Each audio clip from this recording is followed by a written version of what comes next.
അണ്ണാ. അണ്ണനോ? ആരാ? എവിടെന്നാ? എന്ത് വേണം? എന്താ കാര്യം?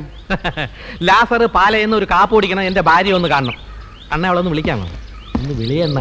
ഇയാളുടെ ഭാര്യ ഇവിടെ എന്ത് പണി ചെയ്യണ്? ഇവിടെയും അവള് ഭാര്യയുടെ പണി തന്നെ ചെയ്യുന്നത്. പോക്കൃത്തരം പറയുന്നോടാ. കാണിക്കല്ലേ, വല്ലവന്റെ ഭാര്യ ഒളിച്ചു താമസിക്കുന്നതാണോ പോക്കൃത്തരം?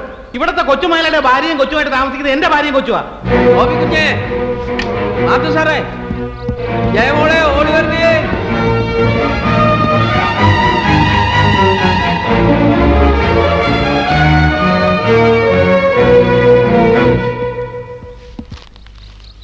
കണ്ടിട്ടൊരു അവലക്ഷണം പിടിച്ചവനെ പോലുണ്ടല്ലോ. തനി അതെന്റെ അച്ഛന്റെ കുഴപ്പ. താൻ വലിയ ക്രോസ് വിസാരം നടത്തണ്ട.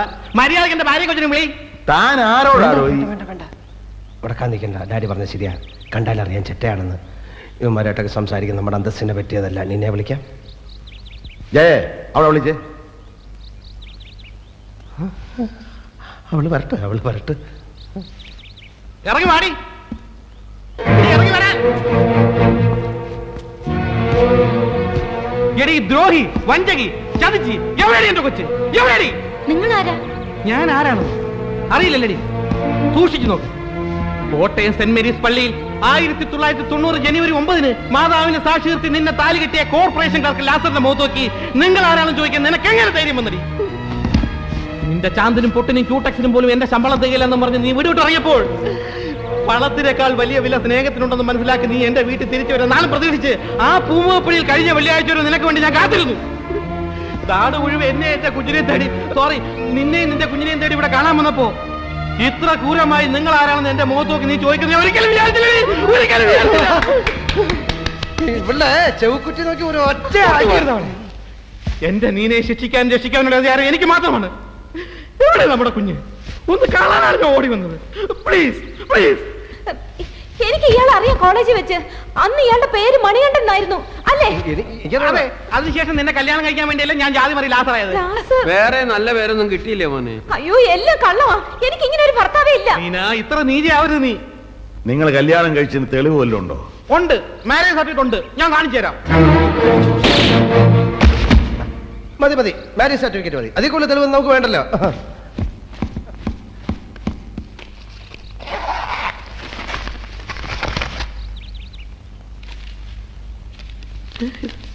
ഇതെന്ത്? ഒരാളെ മനസമാധാനത്തോടെ കൊല്ലാനും സമ്മതിക്കില്ല. ഇതെന്തോടോ? ഇത് ഞാൻ അടുക്കളയിലെ ഷെൽഫിലാണ് വെച്ചിരുന്നത്. അങ്ങനെ പറ്റിയതാവും. ഇത് മാരേജ് സർട്ടിഫിക്കറ്റ് തന്നെയാണ്. സീൽ കട്ടിയിട്ടില്ല, നോക്കിയാൽ മതി. നോക്കിയാൽ മനസ്സിലാവും. അയ്യപ്പസ്വാമിയാണ് കർത്താവാണ് സത്യം. അയ്യപ്പസ്വാമി ജാതി മാറി വെച്ച് നമുക്ക് പഴയ നിയമങ്ങളെ മറക്കാൻ പറ്റുമോ? ശരി ശരി ശരി, ഞാൻ നിന്റെ ഭർത്താവല്ല, സമ്മതിച്ചു. പക്ഷെ നീ പറഞ്ഞത് എനിക്ക് ഓർമ്മയുണ്ട്. നീ ഒരു പണക്കാരന്റെ ഭാര്യയായിട്ട് ജീവിക്കുന്നത് കാണിച്ചു തരാന്ന് പറഞ്ഞാൽ നീ ഇവിടെ വിട്ടിറങ്ങിയത്. നീ സുഖമായി ജീവിച്ചോളൂ. പക്ഷെ എന്റെ കുഞ്ഞ്, എന്റെ സ്വന്തം ചേര, അല്ല സ്വന്തം ചോരയെ പറഞ്ഞ കുഞ്ഞ്, എനിക്കത് വേണം. നിന്റെ ചോര എ പോസിറ്റീവ് ആണോ? ഇമോഷണലായി സംസാരിക്കുന്നതിനിടയിൽ തമാശ പറയരുത്. അടുക്കളക്കാരി നോക്കിയാൽ മതി. കുടുംബാര്യത്തിൽ നടവണ്ട.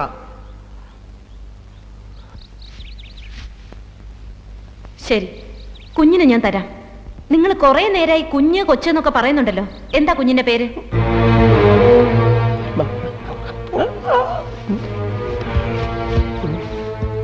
പേരിലെന്തിരിക്കുന്നു? ബന്ധത്തിലാണല്ലോ കാര്യം. സ്വന്തം അച്ഛന് കുഞ്ഞിന്റെ പേരറിയായിരിക്കുമോ? അതല്ല, പക്ഷെ സാറൊന്ന് ആലോചിക്കണം. സ്വന്തം കുഞ്ഞിന്റെ പേര് പറഞ്ഞ് അത് സ്വന്തം കുഞ്ഞാണെന്ന് തെളിയിക്കേണ്ടി വരുന്ന ഒരു തന്തയുടെ മനോവേദന. ലോകത്തൊരു അച്ഛനെ ഇങ്ങനെ ഒരു ഗതികേട് വരുത്തരുത് ഗുരുവായൂർ കർത്താവേ. അതേത് കർത്താവാണ്? അണ്ണാന്ന് വിളിച്ചോ, ആണ്ട് വേറൊന്നും വിളിപ്പിക്കരുത്.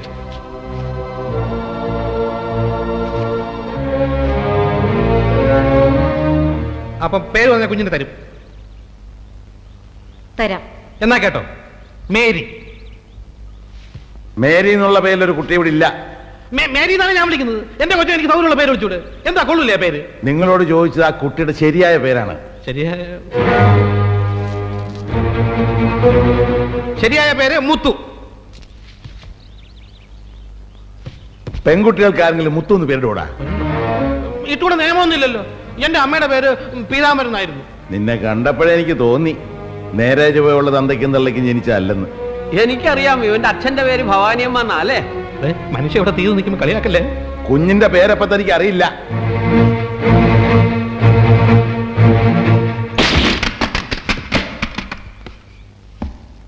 എന്താ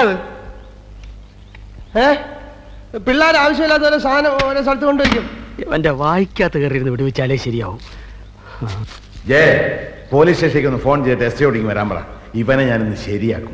വേണ്ട ഡാഡി, ഇവനെ ഞാൻ ഹാൻഡിൽ ചെയ്യാം. സത്യം പറയണം, കുഞ്ഞിന്റെ പേര് നിനക്കറിയാം? കുഞ്ഞിന്റെ പേര് പറഞ്ഞാൽ കുഞ്ഞിനെ തള്ളാൻ നിനക്ക് വിട്ടുതരാം. പറയടാ, കുഞ്ഞിന്റെ പേര് മല മല മല, കുഞ്ഞിന്റെ പേര് മല. മലയോ? പോലീസിനെ വിളി. മലയല്ലടാ, കുന്ന് കുന്ന്. നിന്റെ അമ്മയുടെ 16 അടി നടന്നില്ലേ ആ കുന്ന്. കഴുത, മഴ കഴുത. അത്ര വലിയ വായൊന്നും അടിക്കണ്ട. പറഞ്ഞപ്പോ മുഴുവനും പറയണമായിരുന്നു. എന്ത് പറയണം? ആര് പറയണം?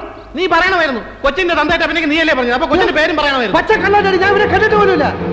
ഓ, അങ്ങനെ എന്നെ മാത്രം കള്ളനാക്കിയിട്ട് നീ രക്ഷപ്പെടാൻ ശ്രമിക്കണ്ട. എടാ, ഈ പെണ്ണിന്റെ ഭർത്താവായിട്ട് അഭിനയിക്കാൻ 50,000 തരാം. നീ ടെലഗ്രാം ചെയ്താൽ ഞാൻ വന്നു. ഡാഡി, 5 വർഷം ഞാൻ ടെലഗ്രാം അടിച്ചിട്ട്. 5 വർഷം മുമ്പ് നീ ആർക്കടിച്ച്? നിന്റെ അച്ഛൻ ചെത്തപ്പോ കൺഗ്രാജുലേഷൻ ടെലഗ്രാം അടിച്ചടാ. ടെലഗ്രാം വിളിയിൽ ബ്ലഡി ഫ്രോഡ്. സാർ, എവനാണ് ഫ്രോഡ്? സത്യം ഞാൻ പറയും. ഞാൻ നീനെ ഒരു കാലം ഏൽപ്പിച്ചാണ് പറ്റുന്നത്. ഇവർ തമ്മിൽ പ്രേമമായിരുന്നു. ഇവൾ ഗർഭിണിയായപ്പോൾ അത് കലക്കാൻ വേണ്ടി 1000 രൂപ നീ അനുസരിച്ചില്ല. തട്ടിക്കളയുന്നവരെ അവൻ ഭീഷണിപ്പെടുത്തി. എന്നിട്ട് ഏറ്റില്ല. അവൾ കുഞ്ഞിനെ പ്രസവിച്ച് വളർത്തുമെന്ന് പറഞ്ഞു. ഇവൻ അന്ന് മുങ്ങി. അതിനുശേഷം ഞങ്ങൾ തമ്മിൽ കാണുന്നത് ഇന്നാണ്. സാർ, ഈ കുഞ്ഞ് അവന്റെ തന്നെയാണ്. ജയിലിൽ വിളിച്ച് എന്നെ തൂക്കിക്കൊല്ലം. അവർ കയറി വെക്കാൻ പറഞ്ഞു. ഡാഡി, ഞാൻ ഇന്നിവരെ കൊല്ലും.